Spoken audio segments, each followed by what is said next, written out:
అందరికీ నమస్కారం అండి. ఈరోజు మనం యశోద కైలాస్ పులగర్తు గారు రచించిన సరైన నిర్ణయం అనే ఓ చక్కటి కథను విందాం. ఇక కథలోకి వెళ్దాం.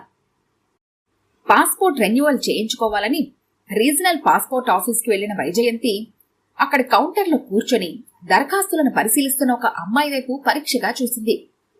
హేమంతి కదూ అనుకుంది 10 సార్లు. తన వంతు వచ్చినప్పుడు ఏదో సందేహం వచ్చి ఆ అమ్మాయి తలెత్తి ఏదో ప్రశ్నించబోతూ వైజయంతి ముఖం చూసి అలా ఉండిపోయింది. క్షణంలో తేరుకుంటూ వైజయంతి నుండి దరఖాస్తుతో పాటు కావలసిన డాక్యుమెంట్స్ అందుకొని, కొంచెంసేపు వెయిట్ చేయండి మేడం, మీకు టోకెన్ నెంబర్ వస్తుంది అంటూ తన పనిలో నిమగ్నమైపోయింది.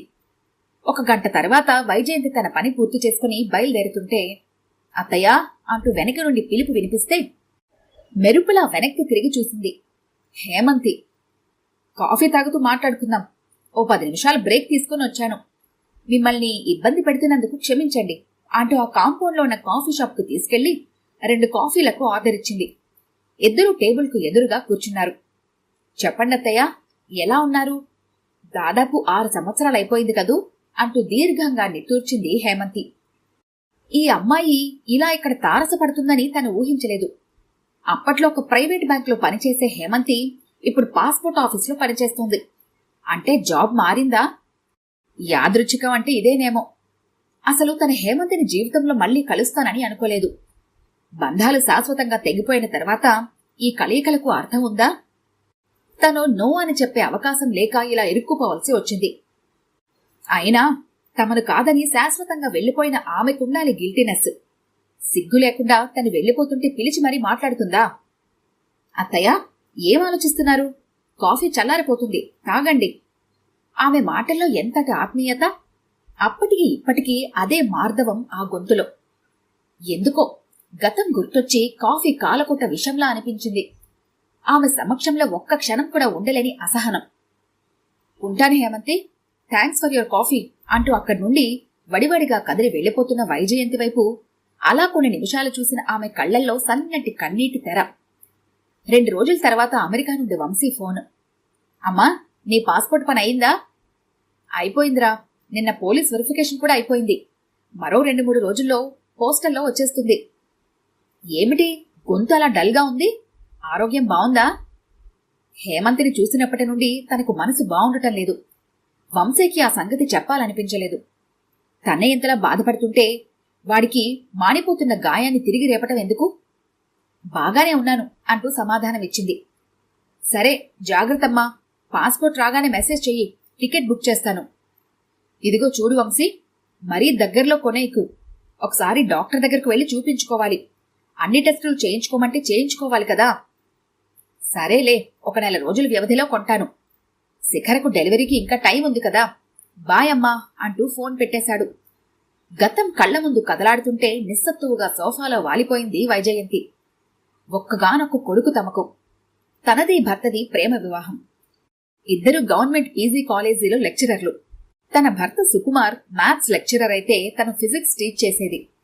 ఆనందంగా సాగిపోతున్న తమ అనురాగ దాంపత్యానికి చిహ్నంగా వంశీ పుట్టాడు. అత్తగారు మామగారికి కూడా సుకుమార్ ఒక్కడే. మామగారు పోయారు. అత్తగారు తమతోటే ఉండేవారు. తన కాలేజీకి వెళ్లిపోతే వంశీ సంరక్షణ బాధ్యత అంతా ఆవిడదే. వంశీ పెరిగి పెద్దవాడవుతున్నాడు. చాలా బ్రిలియంట్ స్టూడెంట్. ప్రతి క్లాస్లోనూ టాపర్గా వస్తున్నాడు. వాడు ఇంటర్ 2వ సంవత్సరంలో ఉండగా అత్తగారు హార్ట్ అటాక్ వచ్చిపోయారు. ఇంటికి పెద్ద దిక్కు పోయారని తను చాలా బాధపడింది. తనకు అత్తగారికి మధ్య ప్రేమాభిమానాలే తప్ప ఎటువంటి మనస్పర్ధలు లేవు. అందుకే ఆవిడ లేని లోటు తనని చాలా కదిలించింది. వంశీకి ఐఐటి ఖరగ్పూర్లో సీటొచ్చింది. అంతవరకు తమని ఒక్క క్షణం కూడా విడిచి ఉండనివాడు అంత దూరం చదువుకోవటానికి వెళుతుంటే చాలా దిగులు పడింది. సుకుమార్ తనని మెత్తగా మందలించాడు. ఒక లెక్చరర్ అయ్యుండి కూడా అలా దిగులు పట్టంలో అర్థం లేదు వైజు అంటూ. వాడు 3వ సంవత్సరంలో ఉండగా ఒకరోజు సుకుమార్ తీవ్రమైన తలనొప్పితో వాంతి చేసుకుంటూ కాలేజీలో స్పృహ తప్పి పడిపోయాడు. ఆగ మేఘాల మీద హాస్పిటల్కి తీసుకెళ్లారు. కాని అప్పటికే అతని ప్రాణం అనంత వాయువుల్లో కలిసిపోయాయి. బ్రెయిన్ హ్యామరేజ్తో చనిపోయినట్లు డాక్టర్లు నిర్ధారించారు. వైజయంతి లోకమే చీకటైపోయినట్లు ఏడుస్తూ సొమ్మసిల్లిపోయింది. ఆ రోజు ఉదయం ఇద్దరు కలిసి టిఫిన్ చేస్తున్నప్పుడు సుకుమార్ తనతో జోకులతో నవ్వించాడు. ఎప్పుడూ ఆరోగ్యంగా నవ్వుతూ కనిపించే తన భర్త ఇంక తనకు కనబడ్డన్న వేదనతో అల్లాడిపోయింది. వంశీ కూడా డీలా పడిపోయాడు. వంశీ కోసం తన ధైర్యం తెచ్చుకొని జీవనం సాగించేది. ఖరగ్పూర్లో చదువు పూర్తి చేసిన తర్వాత పై చదువులకు యుఎస్ వెళ్తావా అంటే, లేదు, ఇక్కడే ఐఐఎంలో చదువుతాను అన్నాడు. కలకత్తాలో సీటొచ్చింది. అక్కడ చదువు పూర్తవుతూనే హైదరాబాద్లో పెద్ద సంస్థలో మంచి ఉద్యోగం దొరికింది. వాడి ఉన్నతిని ఎదుగుదలని చూసి మురిసిపోవడానికి తన భర్త లేడు కదా అని దుఃఖించేది. కాలాన్ని నియంత్రించే శక్తి ఎవరికీ లేదు. ఆఫీస్ పని మీద అనేక దేశాలు వెళ్ళొస్తున్నాడు వంశీ. ఉద్యోగం వచ్చి అప్పుడే 5 సంవత్సరాలైపోయింది. వాడికి పెళ్లి చేయాలన్న ఆలోచన రాగానే తనే అడిగింది. నీ ఇష్టమమ్మా అనేశాడు. ఎందుకో తన పెళ్లిపైన ఎక్కువగా స్పందించలేదు. మూడీగా ఉంటున్నాడు. వర్క్ టెన్షన్ అనుకునేది. ఎవరిదో బంధువుల పెళ్లిలో హేమంతిని చూసింది. చక్కని కనుముక్కు తీరు, సహజమైన నవ్వుతో అందంగా కనిపించింది. తల్లి తండ్రి ఆమె చిన్నతనంలోనే చనిపోతే బాబాయ్ పిన్ని హేమంతి బాధ్యతను తీసుకుని పెంచి పెద్ద చేశారు. ఎంకాం పాస్ అయ్యి ఒక ప్రైవేట్ బ్యాంకులో పనిచేస్తోంది. హేమంతికి తండ్రి ద్వారా సంక్రమించిన ఆస్తిని బాబాయ్ జాగ్రత్తగా పరిరక్షిస్తున్నాడు.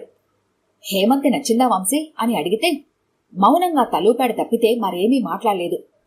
హేమంతి కొత్త కోడలుగా ఆ ఇంట అడుగుపెట్టింది. నిజంగా హేమంత ఋతువు వచ్చిందేమోనన్నట్లుగా ఇంట్లో ఒకటే సందడి. అంతవరకు నిశ్శబ్దం రాజుమేలుతున్న ఆ ఇంట్లో హేమంతి రాక కొత్త వెలుగులు విరజిమ్మింది. అత్తయ్య, మీరు కూర్చోండి, నేను చేస్తాను అంటూ తనని ఒక్క పని కూడా చేయనిచ్చేది కాదు. ఆ అమ్మాయికి అన్ని పనులు వచ్చు. ఎంతో ఆత్మీయంగా ప్రేమగా తనను చూసుకునేది. హేమంతి రాకతో ఆ ఇంటి స్వరూపమే మారిపోయింది. వారి పెళ్లి సంవత్సరం పూర్తయింది. అమెరికాలో స్థిరపడిన చెల్లెలు విశాల తనని అమెరికా రమ్మనమని వీసావి ఏర్పాటు చేసింది. 2-3 నెలలుండి వస్తానని వంశీకి హేమంతికి చెప్పి బయలుదేరింది. చెల్లెలి బలవంతం మీద 6 నెలలుండి తిరిగి వచ్చేసింది. వచ్చేసరికి హేమంతి ఇంట్లో లేదు. వంశీ ఇంట్లోనే ఉన్నాడుగాని ఇల్లంతా ఏమిటో బోసిపోయినట్లుగా ఉంది. తను అడపాదడపా అక్కడి నుండి హేమంతితో మాట్లాడుతూనే ఉంది. తను వస్తానని తెలిసి కూడా ఇంట్లో లేదంటే వాళ్ల బాబాయ్ ఇంటికి వెళ్ళిందేమో అన్న అనుమానంతో వంశీని అడిగింది. హేమంతి ఇక్కడి నుండి వెళ్ళిపోయిందమ్మా, మేమిద్దరం డైవర్స్కి అప్లై చేశాం అని చెప్పేసరికి నిశ్చేష్టురాలైంది. ఏమిటి వంశీ, డైవర్స్ ఏమిటి, మీకు మతిగాని పోయిందా అంటూ గట్టిగా అరిచింది.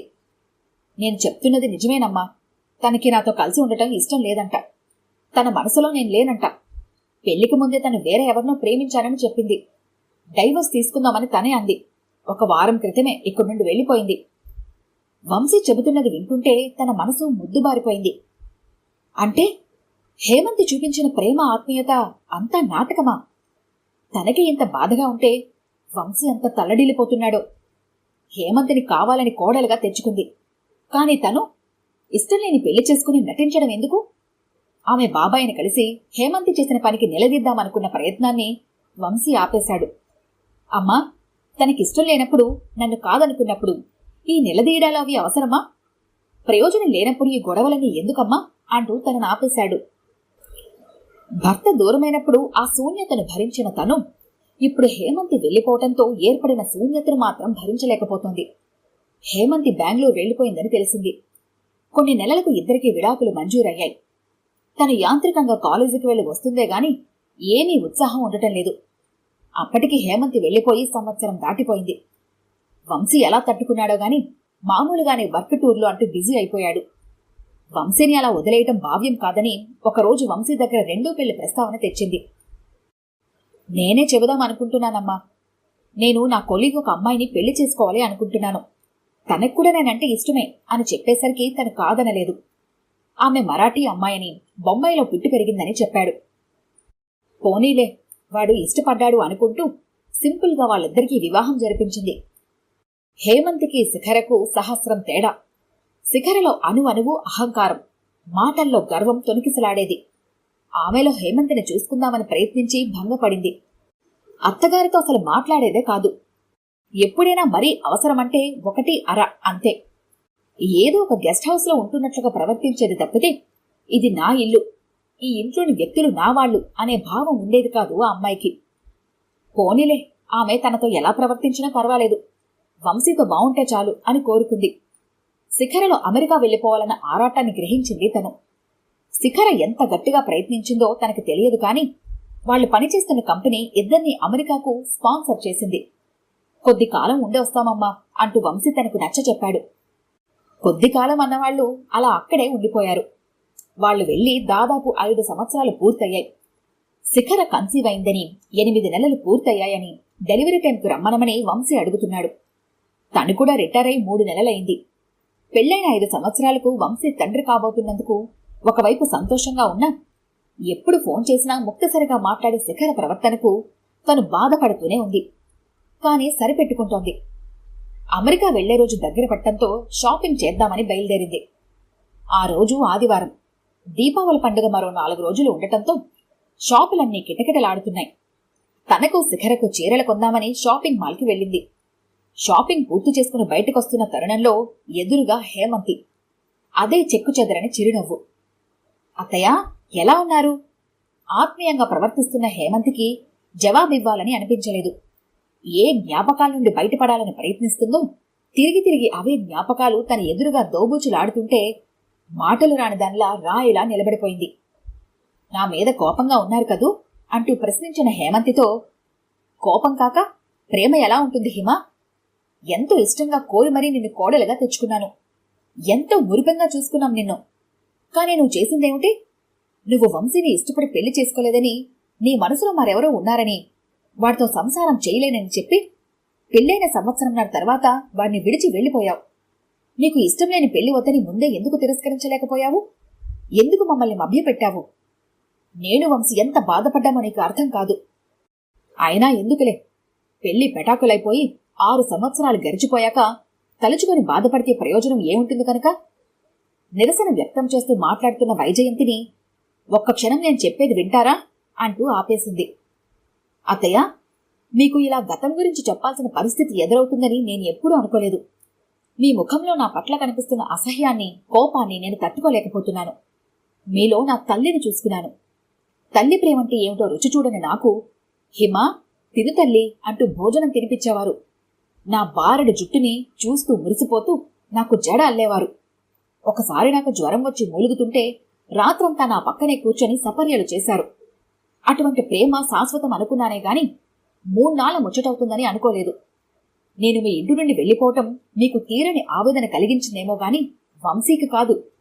అతను నాతో వివాహానికి ముందు నుంచే తన కొలీగ్ ఒక అమ్మాయితో రిలేషన్లో ఉన్నాడట. మనసారా ప్రేమించిన అమ్మాయిని మర్చిపోలేక నన్ను తన భార్యగా మనసావాచ స్వీకరించాని అతనితో నేను ఎలా కాపురం చేయాలి? అప్పటికీ అతనిలో మార్పు వస్తుందని 1 ఏడాది పాటు ఎదురు చూశాను. కానీ మీరు అమెరికా వెళ్లగానే అతను నాతో బిజినెస్ డీల్ మొదలుపెట్టాడు. నష్టపరిహారంగా డబ్బు ఇస్తానన్నాడు. తిరస్కరించాను. విషయం తెలిస్తే మీరు విలువెల్లాడిపోతారు. మీ అబ్బాయిని అసహ్యించుకుంటారు. నాకు తన ద్రోహం చేశాడని కుమిలిపోతారు. మీరు బతిమాలో బామాలో వంశీకి నచ్చచెప్పి సంసారం చేయించాలని ప్రయత్నించినా నేనంటే ఇష్టం లేని అతనితో జీవితాంతం ఎలా కలిసి ఉండగలను? మీరు ప్రేమించి పెళ్లి చేసుకున్నారు. మొక్కుబడిగా సాగే సంసారంలో ఆనందం ఉంటుందా? చెప్పండి అత్తయ్య. అందుకే ఆ నెప మీద నా మీదే వేసుకుని నేను అతని జీవితంలో నుండి తొలగిపోయాను. మీ అబ్బాయికి అన్నీ తెలుసు అత్తయ్య. మీకు చెప్పలేదా మరి? వైజయంతికి తల తిరిగిపోతోంది. వంశీ తనతో చెప్పింది వేరు. హేమంతి తనతో ఉండటం ఇష్టం లేక వెళ్లిపోయింది అన్నాడు. విడాకుల తర్వాత సంవత్సరానికి తన కొలీగంటూ శిఖరను తీసుకొచ్చి పరిచయం చేసి ఆమెను పెళ్లి చేసుకుంటాను అన్నాడు. హేమంతి తనకు అన్యాయం చేసిందని, తను మోసపోయానని పదే పదే అంటూ ఉండేవాడు. ఎంత అబద్ధం ఆడాడు! ఒక అమాయకురాలికి తీరని ద్రోహం చేసి ఆమె జీవితాన్ని అన్యాయం చేసినవాడా తన కడుపున పుట్టాడు? చదువు నేర్పిన సంస్కారం ఇదేనా? ఆ అమ్మాయినే చేసుకోవాలని తనేమీ ఒత్తిడి చేయలేదు కదా. ఆ రోజే నేను నా కొలిగిని ప్రేమించాను, హేమంతిని చేసుకోను అని చెప్పి ఉంటే ఇంత దారుణం జరిగేది కాదుగా. అసలు అటువంటి వెధవపైన కేసు పెట్టాలి హేమంతి. కాని ఎంత మంచి పిల్ల, ఎంతటి చక్కటి వ్యక్తిత్వం!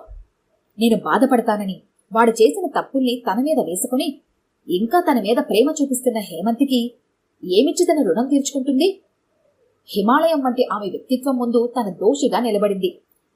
హేమంతితో తనకున్న అనుబంధం సంవత్సరమే అయినా ఎన్నో మధురమైన జ్ఞాపకాలను మనసులో దాచుకుంది. ఎంతటి ప్రేమ అభిమానం చూపించేది హేమంతి. ఇప్పుడు కూడా తనతో ఏ సంబంధమూ లేకపోయినా అత్తయ్య అంటూ ఎంత ఆత్మీయ పలకరింపు. శిఖర తెలుగు బాగా మాట్లాడుతుంది, కాని తన్ని ఆంటీ అని పిలుస్తుంది. అది కూడా ఎంతో అవసరపడితేనే.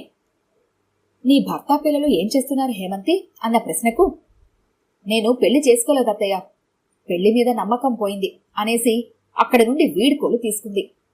వైజయంతి ఏదో దృఢ నిశ్చయానికి వచ్చింది. ఆ ఆలోచన రావటంతో మనసు తేలికైంది. అమ్మా, రేపే నీ ప్రయాణం, అన్నీ సర్దుకున్నావా? పాస్పోర్ట్ వీసా జాగ్రత్తగా నీ హ్యాండ్ బ్యాగ్లో పెట్టుకో.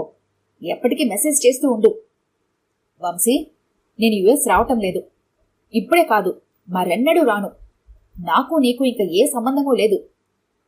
అదేమిటమ్మా, జోకా? కాదు, నిజం. హేమంతి గుర్తుందా? ఒకప్పటి నీ భార్య. ఇన్నేళ్ల తర్వాత కనబడింది. అసలు విషయం తెలిసింది. నువ్వు ఇంతటి నీచుడువని ఇప్పటిదాకా తెలియలేదు.